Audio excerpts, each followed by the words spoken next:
Hey guys, welcome back. It's me Sahil Mahajan, and in today's video we will be having a demo related to Amazon Athena. So in the previous video we did take an overview related to Amazon Athena. So let's dive right into the demo. So you can see over here I am on our AWS console, and we talked about there are three main steps when you want to have Amazon Athena. First being your S3 bucket where you have your data. Step 2 being creating your glue data catalog, and step 3 being is running the queries through Athena. So let's start with step 1. We're going to head to S3. And you can see I am over here in our S3 console. I'm going to go ahead and click on create bucket. We're going to create a simple bucket saying, my test bucket Athena 1 2 3 4 5. Hopefully that is available. I'm going to leave all of the settings on to default and not touch anything at all. Let's go ahead and click on create bucket. And yep, it looks like our name is available and you can see our bucket is created. So I'm quickly gonna go into our bucket and upload a file over here. So the data that I am looking to upload is a CSV file. It's a very basic CSV file that consists of an ID, a name, and an age. So basically 3 columns. So I'm gonna go ahead and quickly drag and drop my data. You can see it, there it is, Athena _test _data.csv. Let's quickly upload this file to our S3 bucket. You can see now we have our object in our S3 bucket over here. Now let's head back to the AWS homepage, and coming to step number 2, we have to create an AWS Glue data catalog. So I'm quickly going to select AWS Glue. Now again, I recently visited it, hence why it's over here. If not, you can just quickly go up and type AWS Glue in the search bar and you'll be able to see AWS Glue. Let's click on AWS Glue, and then this is the console for AWS Glue. On the left hand side, you'll be able to see an option that says data catalog. We're gonna quickly click on databases over there. Now you can see I don't have any databases, so on the top right we can see a button that says add database. We're going to click on that, and we are going to give a unique name to our database. Make sure that your database name is in lowercase characters. So I'm going to say my test database. There we go, and we are going to click on create database. There you go, our database has been successfully created. Now we basically need to create a table for this database. So I'm going to click on tables over here, and you can see that we do not have any table. So let's click on add table. It'll ask us to enter a unique name. Again, make sure when you are entering your unique name, you only use lowercase letters, numbers, and underscores. So I'm going to say my test table. There we go. We are going to choose our database. That's going to be my test database. Again, if you do not have a database created, you can also create a database by clicking this button, and once it's created you can click on this refresh button for it to populate in the drop down. We're going to scroll down and choose our table format. We have 2 formats. We're going to stick to the default format. It's asking about our data store, so our data is stored in S3. You can see you can have other sources also available, but my data is stored in S3. Now your data is stored in S3. What is the data location? Is it stored in your personal AWS account, or is it in a different AWS account?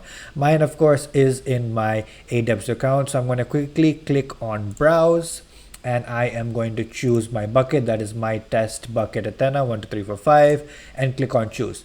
Now you see if I quickly click away, it's going to say that this is not a valid S3 path. Reason being is we need to put slash at the end of it, and there you go, it has fixed it. Now you have your data format. These are all of the accepted formats.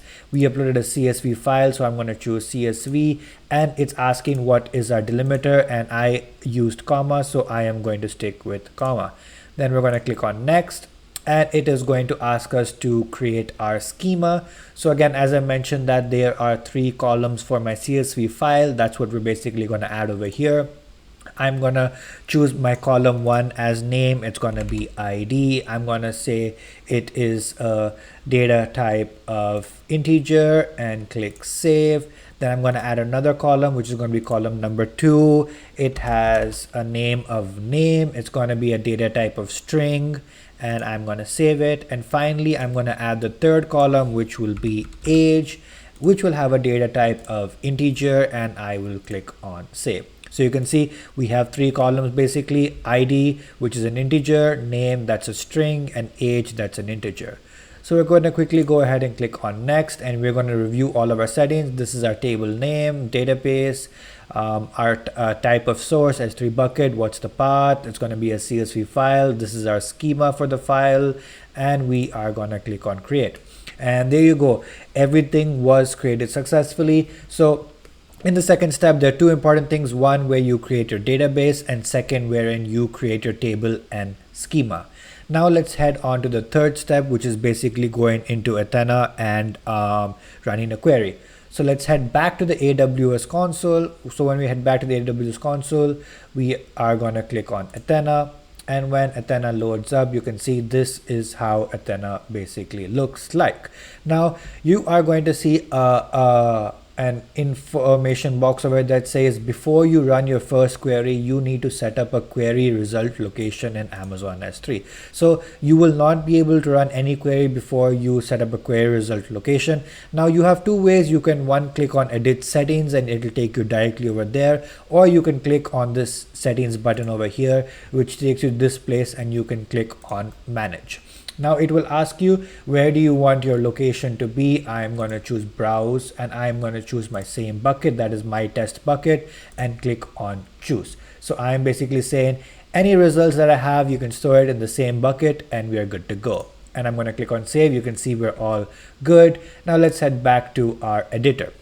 Now let's go ahead and run a query. So to run a query, make sure that your data source is AWS data catalog, your catalog is none, and when you have a database, make sure you choose the database that you just created, which is my test database for me. Now you may also have multiple databases over here if you have multiple glue data catalogs and all stuff like that, but again, I just have one, so I'm going to choose my test database. And you can see the moment we choose my test database, we can see our table populated right over here.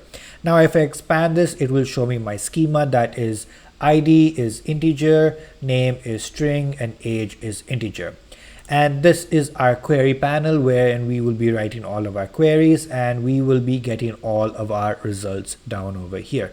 Now again, as you guys know, Athena uses SQL for running queries. So let's go ahead and write a very simple SQL query, that is select star from my test table. So what we're basically saying is that we want to select everything that is there in my test table and return that to us. So basically, return all the data available in that table. So let's quickly go ahead and click on run, and you can see our query has been completed. And if I scroll down over here, you can see our results over here. So you can see our ID is 1, our name is John, age is 30, ID 2, name is Jane, age is 25, and also ID 3, Doe, and age is 40. So this was a very small and quick example on how you can set up Amazon Athena and you can query your data in Amazon Athena.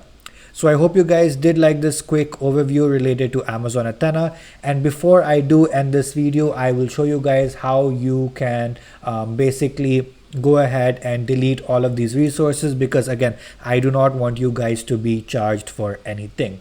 So before we go ahead, we're gonna go to the AWS Glue, and we're going to head to databases. Now here you can quickly go ahead and just delete your database. It will also delete the table alongside it. There you can see your database has been deleted. We're going to head back, and now we will be going to S3. We are going to go to S3, and now because we have an object in our bucket, if I show you guys, you can see we have an object in our bucket, and of course this unsaved is basically the query that we just ran on Amazon Athena. You can see all of the queries that we ran. We're going to head back to buckets and we're going to select our bucket. We will empty our bucket out. It's going to ask us to enter permanently delete. I'm just going to copy it right from here, paste it here and say empty.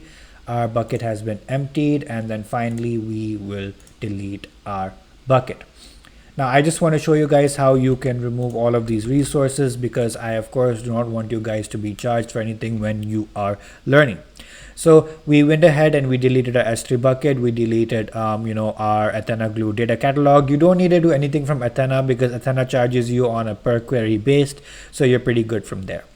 So I hope you guys did like this video. If you did, please make sure to leave a like, do subscribe, and do comment if there are any other topics out there that you guys would like me to cover. I hope you guys have a great day ahead. See ya. Take care. Bye-bye.